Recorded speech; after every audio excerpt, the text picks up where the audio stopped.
So Mum was born Patricia Joan. She worked really hard, worked in offices, and in the end she worked as a shop assistant, and she met Dad. Dad always said it was love at first sight for him. Yeah, they hit it off, got married, and they had me. They worked very hard, they saved everything that they had and managed to buy this, like they built this. They worked really hard. Pat was very angry and upset about having cancer, and she was very scared about dying, and she was really concerned about her family.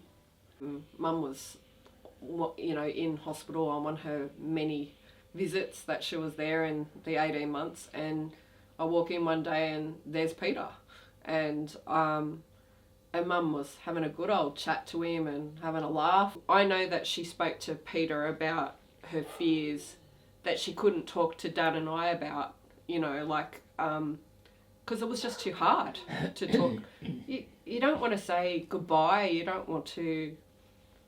it's really hard to talk about that you're not going to be here and you can't have control over what's going to happen. But with Peter, she could sit there and talk about her worries.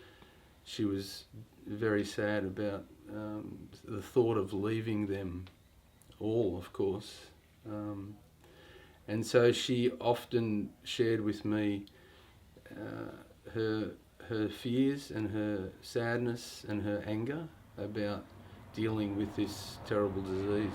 So it's a really important thing for us in our role as pastoral care practitioners to be able to sit with them where they're at and to listen to them, and just to be, as I said, God's presence in that vulnerability. Peter provided her with a chance to be able to make some peace with difficult feelings that Dad and I and my brothers probably weren't the right people to be able to help her with.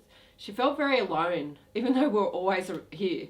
She felt alone all the time. Having that support from Peter and a service like he provided, I think, is essential, because we obviously couldn't tick all the boxes. We were trying to be carer, we were trying to keep her spirits up. We couldn't do everything, but he could sit there and talk to her. There was no way that woman was ready to die. But I do think her faith gave her some peace in the end.